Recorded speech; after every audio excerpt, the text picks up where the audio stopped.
Shalom mga ka-lemmings! Panibagong araw na naman ang ating pagbablog today. Kaya halika, samahan nyo kami sa first ever sponsor na aking ibablog. Dito lamang yan sa PGD White Beach Resort dito sa Cabalwa, Mansalay.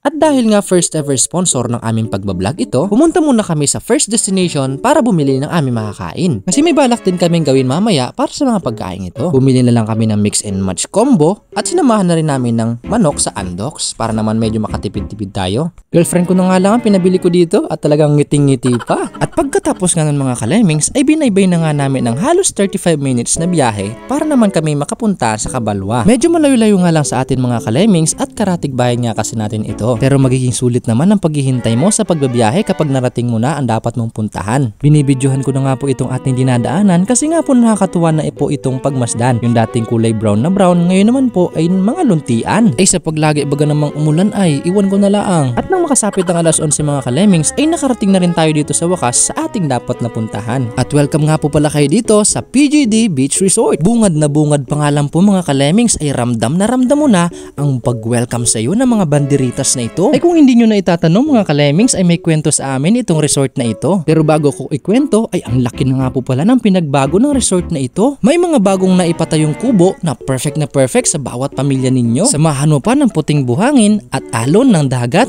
Ay naku, heaven talaga. At sa continuation ng ating kwento mga ka-lemmings ay binalikan na rin nga po namin ang mga alala ng aking girlfriend.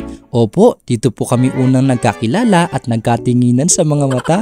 Uy, dito po kasi kami unang nagawain at talaga nga naman kahit ang puso ko ninakaw niya na rin. Uy, kaya malaking parte din nga po sa akin itong lugar na ito. Kaya pinangako ko rin po sa aking sariling babalikan ko ito kasama ng aking girlfriend para mabalikan ang bawat alaala. At hindi lang nga yun mga ka-lemmings, nakalibre pa. Opo, tama po ang nakikita nyo, wala po silang wifi dito kaya dapat makipag-usap ka sa pamilya mo. Kaya nga kayo nagdagat para magbanding ay ang ginawa mo laang ay nagpakaselfon ka lang. Ay ano ga? Isa nga po sa pinangangatawanan ng resort na ito ay makipag-usap ka sa mga minamahal mo. Para nga naman magkaroon pa kayo ng mas malalim na relasyon, hindi yung puro ka lang cellphone. Pero bago ko po makalimutan ang lahat at bago mag-enjoy sa lahat ng mga nakikita ko dito ay gusto ko lang po magpasalamat kay Ma Florabel Griego de Mapilis at sa kanyang buong family na siyang may-ari ng resort na ito at siyang kumausap sa akin na i-vlog ko ang kanilang lugar. Madam, sobrang malaking pasasalamat po ang akin pong ibinibigay po sa inyo kasama ng iyong buong staff na siyang sobrang solid na tumanggap sa akin. Shout out din po Ate Ivy. Salamat din po sa paggawa ng masarap na drinks. Bahala na po si Lord na mag-bless sa inyo and sinubukan ko na rin munang tingnan yung unang kwarto na aking tinulugan nung kami ay nag-gathering dito.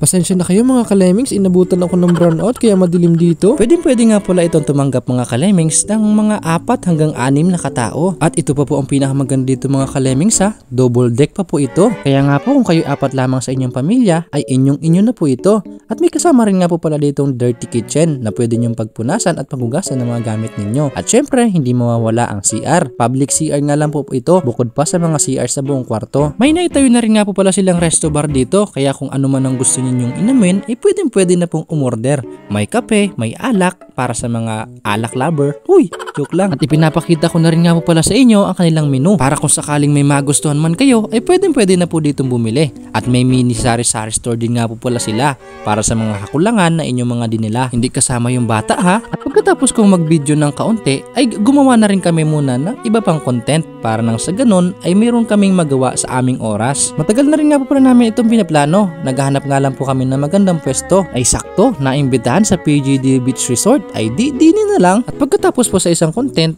ay dinalan nga po kami ni Ate Ivy ng drinks na amin naman pong tinikman para naman mayroon kaming ma-rate dito sa kanilang resto bar. Sa bawat higop ko nga po ng kanilang ibinigay sa akin ay talaga nga namang gumuguhit sa aking lalamunan ang sarap. Kitang-kita naman nga po sa aking itsura. Dito ko lamang po naintindihan na napakasarap nga po pala ng aking trabaho. Biruin mo baga naman, magbibidyo ko lang, nag-e-enjoy ka pa, may pagkain ka pa. pa. Oh, saan ka pa? Mag-vlogger ka na. Huy, joke lang. Pagkatapos nga po namin ng mga activities na iyon, ay agad na rin nga po kami dumiretso ng dagat para naman mag-picture-picture at maglakad-lakad na rin. While reminiscing every moments that we have in the past. Ay grabe, malala na to. Inglesero na si boy. At pagkatapos nga nun mga kalemings, ay agad na rin nga po kaming natawa sapagkat ito nga po dalawa naming kasamang bata sa likuran, ay naku, nagpaligo na ng buhangin. Ay talagang ginaganapan na ng girlfriend ko ang kanyang joke lang. Pagtapos nga po namin maglakad-lakad, ay ginanapan na po ulit namin ang aming trabaho. Tara, pasukin natin ang kailang mga kwarto. Ito nga po pala mga kalemings, ang bilyeta 1. Hindi ko na po isasama dito ang bilyeta 2 kasi parehas lang naman po sila ng design. Ang kanilang price nga po pala sa mga cottages na ito ay nag-range sa 1,200 hanggang 2,000. At huwag kayong mag-alala, may kasama na po yung aircon at may kasama na rin nga pong CR dito sa loob ng kanilang kwarto. Ay aba, ay sulit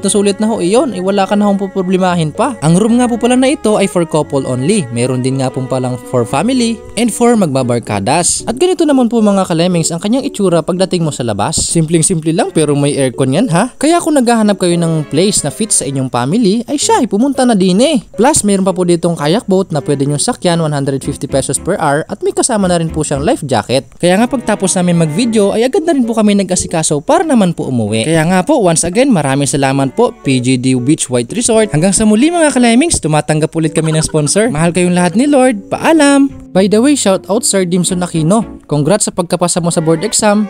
Proud kami sa iyo bro. God bless!